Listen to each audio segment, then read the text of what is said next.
दोस्तों, अगर इस कहानी का आपने पिछला पार्ट नहीं सुना है तो प्लीज़ पिछला पार्ट पहले ज़रूर सुने। दोस्तों, अब तक आपने पढ़ा अंबर और रूबी दोनों पति पत्नी होते हैं, लेकिन अंबर और रूबी दोनों बहुत गरीब होते हैं। अंबर तो खुश रहता है अपने परिवार में, लेकिन रूबी अपनी गरीबता से खुश नहीं रहती है और पैसों की चमक के अंधकार में उसने अपने ही देवर को दिल दे बैठती है। और जब यह बात उसके पति अंबर को पता चला तो कैसे उसने अपने ही भाई से गिड़गिड़ाकर रो रो कर बोल रहा था कि राघव, मेरा जीवन और मेरा गृहस्थी ना बर्बाद करो। अब आगे अंबर राघव के आगे हाथ जोड़कर गिड़गिड़ाने लगा, मेरी गृहस्थी बर्बाद मत करो राघव। राघव ने कहा, मैं कुछ नहीं कर सकता, ये रूबी का फैसला है और हम दोनों एक दूसरे को बहुत प्यार करते हैं। ये प्यार नहीं, वासना है जिसने रूबी को अंधा बना रखा है। अंबर ने लगभग चिल्लाते हुए कहा, यही सही, ये मेरा फैसला है, मैं अब अपने फैसले को बदल नहीं सकती। और वो अपना बैग उठाकर राघव के साथ चली गई। पीछे छोड़ गई अंबर के लिए दुखों का सागर, जिससे निकल पाना अंबर के लिए बहुत नामुमकिन सा था। रूबी के जाने के बाद अंबर के सामने हजारों मुश्किलें खड़ी हो गई। कैसे लोगों का सामना करेगा, उनके सवालों का क्या जवाब देगा, बच्चों को अकेले कैसे संभालेगा। कई दिनों तक उसने घर से बाहर निकलना छोड़ दिया। मजबूरी में निकलना भी पड़ता तो अंधेरे में चोरी चुपके से जाता, मगर कितने दिन तक ऐसा चलता। आखिर लोगों का सामना करना ही पड़ा। अंबर लोगों के जलील करने वाली बातें सुनकर खून के घोंट पीकर रह जाता, सिर झुकाए चुपचाप निकल जाता। धीरे धीरे लोगों के ताने भी बंद हो गए और अब अंबर की प्रति सहानुभूति होने लगी। कहते हैं ना कि दुख और सुख दोनों ही सहते सहते कुछ दिनों में समान सा प्रतीत होने लगता है। अंबर भी इन सब बातों को भूलकर आगे बढ़ चुका था। सभी पड़ोसी बच्चों की देखभाल में अंबर की बहुत मदद करते थे। रूबी अपने सपनों की दुनिया में आज़ाद होकर उड़ रही थी, न कोई रोकने वाला न ही कोई टोकने वाला। मानो सारे जहान की खुशियाँ उसकी झोली में डाल दिया हो राघव ने। सभी सुख सुविधाएं उपलब्ध थी, पैसे की चकाचौंध में लुप्त हो गई थी। उसे कभी भी अपने बच्चों की और न ही अंबर की याद आई। ये सिलसिला कुछ दिन तो प्यार मोहब्बत के तरानों में गुजरता रहा, फिर धीरे धीरे इसका नशा राघव के सिर से उतरने लगा। राघव जो कभी इस डाल का पंछी तो कभी उस डाल का पंछी, उसका मन एक जगह कहाँ लगने लगा। भला अब तो राघव कई कई दिन रूबी के पास नहीं आता। रूबी के पूछने पर बताता कि काम बहुत बढ़ गया है, इसलिए आ नहीं पाता हूँ। अब तो धीरे धीरे रूबी के खर्चे पर भी रोक लगाने लगा। रूबी, कितने खर्चे हैं तुम्हारे, थोड़ा कंट्रोल करो तुम। अरे वाह राघव, पहले तो कभी नहीं टोका, अब अचानक से मेरे खर्चे दिखने लगे। और नहीं तो क्या, पैसे पेड़ पर नहीं उगते हैं, राघव ने तेज आवाज में कहा। अच्छा, जब अपना मतलब निकालना था तो हम बहुत अच्छे थे, आज हम इतने बुरे हो गए हैं कि मेरे खर्च अब बोझ लगने लगे हैं। राघव झुंझुलाहट में बाहर चला गया और रूबी राघव के इस बदले व्यवहार से दुखी होकर रोने लगी। जब राघव घर आया तो रूबी समान होकर उससे बातें करने लगी, मगर राघव का मन रूबी से भर चुका था और वो किसी तरह उससे पीछा छुड़वाने की सोचता रहता। एक दिन रूबी ने पूछा, राघव, आज हम कहीं बाहर चलें? बहुत दिनों से हम साथ में कहीं नहीं गए हैं। राघव ने कहा, नहीं, आज मुझे बहुत ज़रूरी काम से बाहर जाना है, मैं कल शाम तक वापस आऊँगा। रूबी शांत हो गई और सोचने लगी कि आजकल राघव मुझसे खींचा खींचा सा रहता है। राघव के जाने के बाद शाम को रूबी ने मन बहलाने के लिए पास के बाजार में निकली। अचानक से वो चौंक गई, ये तो राघव की कार है। और उसने ड्राइवर से पूछा कि साहब कहाँ हैं? ड्राइवर ने कहा, रेस्टोरेंट में खाना खाने आए हैं। क्या? पर उनको तो बाहर जाना था। नहीं मैडम जी, साहब को कहीं नहीं जाना था। ठीक है, साहब को कुछ नहीं बताना, रूबी ने ड्राइवर से कहा और मुंह पर मास्क लगाकर उसी रेस्टोरेंट के अंदर गई और कोने की टेबल पर बैठ गई, मगर उसे राघव कहीं नजर नहीं आया। तभी उसने राघव को एक लड़की के साथ प्राइवेट रूम से बाहर निकलते हुए देखा। उसने झट से अपना चेहरा नीचे झुका लिया। राघव के जाने के बाद रूबी घर लौट गई। उसके तन बदन में आग लगी हुई थी। उसने राघव को फोन किया, आप कब तक आएंगे? मैं कल तक आ जाऊंगा, काम खत्म होते ही।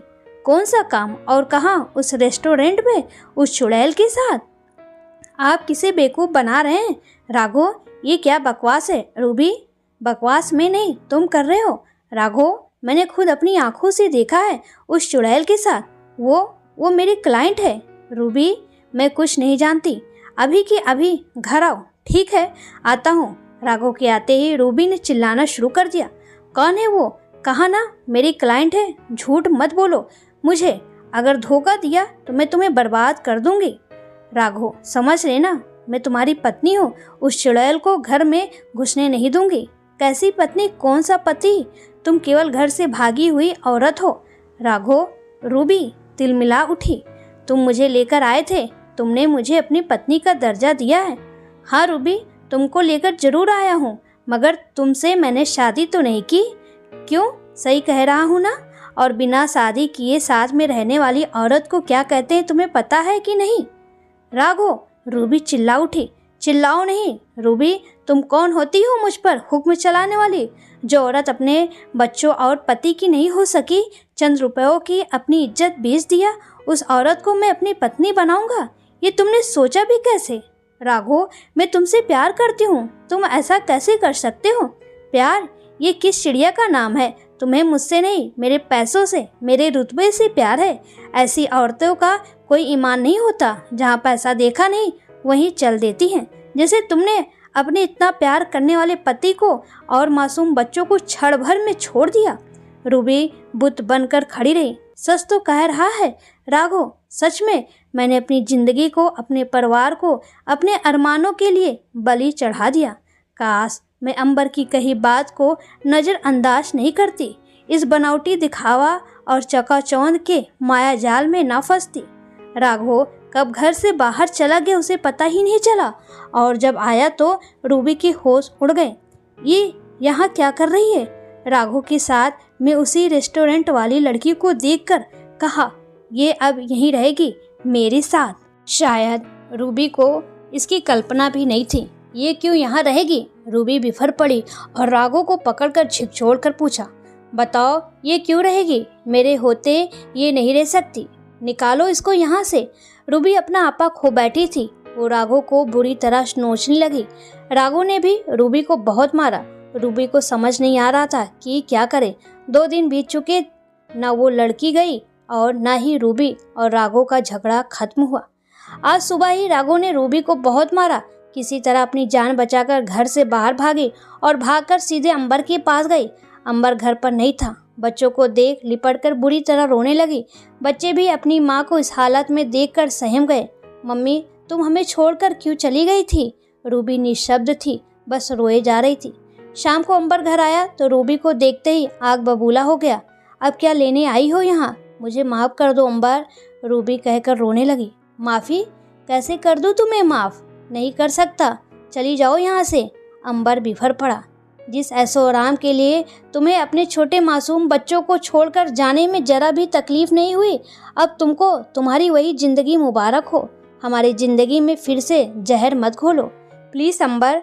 रूबी अंबर का पैर पकड़कर रोने लगी। मुझे माफ़ कर दो। अंबर ने रूबी का हाथ पकड़कर घर से बाहर निकाल दिया। देर तक रूबी दरवाजे के पास बैठी रही, फिर उठकर चली गई और वापस राघव के घर आई, पर राघव ने भी उसे घर में घुसने नहीं दिया। रूबी को अब कोई किनारा नहीं नजर आ रहा था और उसने राघव के घर के बाहर ही जहर खा लिया। अरे वो देखो, रूबी को कुछ हो गया, वो सड़क पर बेहोश पड़ी है। इसको अस्पताल ले चलो, ठेकेदार को बुलाओ। बाहर शोर की आवाज़ सुनकर राघव बाहर निकला तो देखा कि रूबी की हालत काफ़ी गंभीर थी। उसे तुरंत अस्पताल ले गया और उसे वहीं छोड़कर पुलिस के डर की वजह से शहर छोड़कर भाग गया। एक गहरी सांस लेकर आशा जी ने कहा, आखिर क्या हासिल हुआ उसको? झूठे प्यार और चंद रुपयों और गहने की मृग तृष्णा में ऐसी फंसी कि अपनी खुशहाल जिंदगी तबाह कर लिया उसने। चाची, ओ चाची, क्या हुआ? अंदर आ जाओ राजू, कुछ पता चला क्या हुआ? हाँ, मैं भी अस्पताल गया था। अब तुझे क्या पड़ी थी अस्पताल जाने की? अरे पता है, वहाँ पुलिस पहुँची थी। रूबी को थोड़ा होश आया तो पूछताछ किया। ठेकेदार तो अपनी जान बचाकर भाग गया। रूबी ने उसी का नाम लिया है, अब वो बचेगा नहीं। रूबी ने उस पर शारीरिक मानसिक प्रताड़ना का आरोप लगाया है और धोखे से उसे फंसाने का भी आरोप लगाया है। अस्पताल में मैंने उसके पहले पति अंबर को भी देखा। अच्छा, वो क्या कह रहा था वहाँ? पता नहीं चाची, रूबी को कोई देखने वाला नहीं है ना, शायद तरस आ गया होगा। डॉक्टर बता रहे थे कि 24 घंटे अगर अच्छे से बीत गए तो रूबी खतरे से बाहर आ जाएगी। चलो अच्छा है, अब अंबर के अलावा है ही कौन उसका। ठेकेदार तो भाग गया। भला हो उस अंबर का, कितना नेक दिल इंसान है, इतना सब होने के बावजूद रूबी का ध्यान रख रहा है। अच्छा मैं चलता हूँ चाची। पापा पापा, आवाज़ सुनकर अंबर चौंक गया। क्या है बेटा? पापा मुझे मम्मी के पास जाना है, चलो ना। अंबर समझ नहीं पा रहा था कि क्या करे, जाए कि नहीं। अंबर बेटा ये लो खाना खा लो, तुम लोग भूखे होंगे। अंबर की पड़ोस की चाची खाना रखते हुए बोली। खा लो बेटा, ऊपर वाला न जाने इतनी परीक्षा क्यों ले रहा है तुम्हारी। पापा चलो ना मम्मी के पास। अंबर से बच्चे फिर जिद करने लगे। देख रही हैं चाची, इन बच्चों को कैसे समझाऊं कि अब इस घर में तेरी मम्मी के लिए कोई जगह नहीं है। नहीं अंबर बेटा, शायद ज़िंदगी तुमको एक मौका फिर से दे रही है। शायद यही ईश्वर की मर्जी है। अपने लिए नहीं तो बच्चों की खातिर ही सही, तुम्हें एक बार तो रूबी के लिए फिर से सोचना चाहिए। मैंने दुनिया देखी है बेटा, कैसे गुजारेगा तो इतनी पहाड़ सी जिंदगी। दूसरा ब्याह कर लाएगा तो बच्चे बर्बाद हो जाएंगे। अब रूबी जाएगी भी तो कहाँ? वो धोखेबाज तो उसे छोड़कर भाग गया और आखिर तुम ही तो उसकी देखभाल कर रहे हो। भुला दो सारी बातें एक बुरे सपने की तरह और अपना लो रूबी को। ये बूढ़ी आंखें कभी धोखा नहीं खाती है। मैंने रूबी की आंखों में पश्चाताप और आत्मग्लानि के भाव स्पष्ट देखे हैं। बेटा ईश्वर भी एक बार मौका देता है हमें, हम तो इंसान हैं। खाना खा लेना तुम लोग। अच्छा मैं चलती हूँ। अंबर रात भर बस चाची की कही बातें ही सोचता रहा। नींद आंखों से कोसों दूर हो गई थी। सोचते सोचते कब आग लग गई पता ही नहीं चला। सुबह उठकर जल्दी से नाश्ता बनाया, तब तक बच्चे भी उठ गए। अंबर ने कहा चलो जल्दी से नहा धोकर तैयार होकर नाश्ता करो। अच्छा पापा, फिर हम मम्मी को लेकर घर आएंगे, है ना? अंबर कुछ बोले बगैर ही चाय बनाने लगा। तुम सब जल्दी करो, बोलो ना पापा, मम्मी को अपने साथ लेकर आएंगे ना? हाँ बेटा बिल्कुल लेकर आएंगे, अब जल्दी करो। बच्चों के तो मानो पंख लग गए हों। सब नाश्ता करने के बाद अस्पताल के लिए निकल पड़े। डॉक्टर साहब अब कैसी है रूबी? अंबर ने राउंड पर निकले डॉक्टर से पूछा। अब वो खतरे से बाहर है, मगर अभी कमजोरी बहुत है। उनकी बहुत अच्छे से देखभाल करनी पड़ेगी। खाने पीने का विशेष ध्यान रखना होगा और बीच बीच में चेकअप के लिए भी आना पड़ेगा। क्या रूबी को घर ले जा सकते हैं? अंबर ने पूछा। अभी नहीं, कल सुबह ही डिस्चार्ज करेंगे उन्हें। अंबर और बच्चे सुबह अस्पताल पहुंचे और रूबी को डिस्चार्ज कराकर निकल पड़े एक नई मंजिल की तरफ, अपने जीवन में एक नई उड़ान भरने के लिए। अंबर ने रूबी को माफ कर फिर से दोनों ने एक नई जिंदगी की शुरुआत की। लेकिन दोस्तों, क्या रूबी माफ़ी के लायक थी? अंबर ने रूबी को माफ कर सही किया या गलत, कमेंट में हमें ज़रूर बताएं और कहानी कैसी लगी ये भी ज़रूर बताएं।